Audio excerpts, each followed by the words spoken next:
sa ulo ng mga nagbabagang port balita.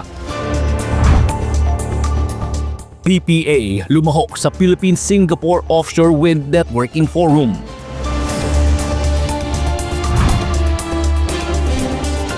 Delegasyon ng Conpay Port Authority bumisita sa Philippine Ports Authority. PMO Zamboanga del Norte lumahok sa Maritime Safety Culture Awareness Campaign Caravan. PMO Surigao namahagi ng tulong sa mga nasalanta ng bagyo sa Dinagat Island. Lahat ng yan at iba pa dito lang sa Ronda Pantalan. Lumahok ang Philippine Ports Authority sa Philippine-Singapore Offshore Wind Networking Forum na ginanap noong ika-12 ng Nobyembre taong 2025 sa Makati City. Layunin ng pagtitipon na palakasin ang ugnayan ng mga leader at eksperto para mapaunlad ang offshore wind energy sa bansa. Dumalo sa pagtitipon si PPA Assistant General Manager for Operations, Attorney Mark Palomar, at binigyang diin ang pangako ng ahensya na suportahan ang logistics para sa offshore wind projects at maihanda ang mga pantalan para sa tumataas na pangangailangan sa renewable energy. Kabilang sa hakbang na PPA para sa pangangalaga sa kalikasan ang pagpapatupad ng shore-based power supply na gaya sa Port of Cagayan de Oro, kung saan nakakakonekta sa kuryente ang mga barko habang nakadock ito sa pantalan na nakababawas sa fuel consumption at emissions. Pinalalawak din ang solar-powered infrastructure at energy-efficient facilities sa mga pantalan. Sa ilalim naman ng mandatory tree planting program, mahigit 18 milyong puno na ang naitanim sa buong bansa. Ngayong taon, inilunsad din sa tulong ng terminal operator na Asian Terminals Inc. ang 2 fully electric ship-to-shore cranes sa Manila South Harbor na pangunahing international gateway ng bansa. Bahagi ito ng 5.7 billion pesos na expansion project na layuning mapataas ang efficiency at mabawasan ang port emissions. Sa pamamagitan ng mga forum na ito na sinasabayan pa ng pagpapatupad ng mga programang pangkalikasan na pagtitibay ng PPA ang international na kooperasyon, gayon din ang pagkuha ng mahahalagang kaalaman pagdating sa paghubog ng sustainable port infrastructure para sa malinis na enerhiya at implementasyon nito sa mga pantalan sa buong bansa tungo sa climate resilient at sustainable port operations ng Pilipinas. Jel Manalo para sa PPA TV.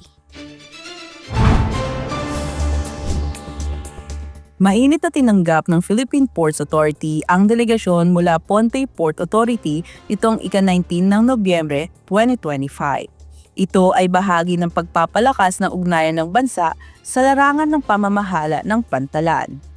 Pinangunahan ni Assistant General Manager for Operations, Attorney Mark Palomar, ang opisyal na pagtanggap at talakayan na nakatuon sa port development at mas matibay na regional cooperation.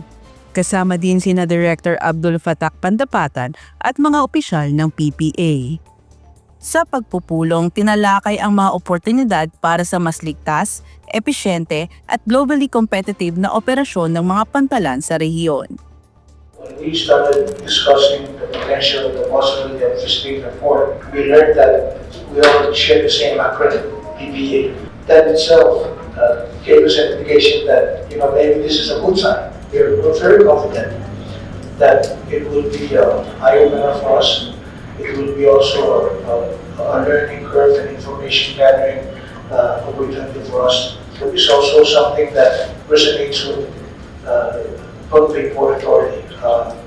Modernization. There are a lot of aspects where we can learn from each other. So I'm hopeful that this is a start, a beginning of a collaboration which can benefit both of our organizations. Bahagi din ng kanilang pagbisita ang technical tour sa Asian Terminals Incorporation at Manila International Container Terminal. Dito nasaksihan ang mga makabagong teknolohiya, operational processes at best practices na ipinatutupad sa 2 pangunahing international gateways ng bansa. Ang Pohnpei Port Authority ay mula sa Federated States of Micronesia na matatagpuan sa kolonya Pohnpei State.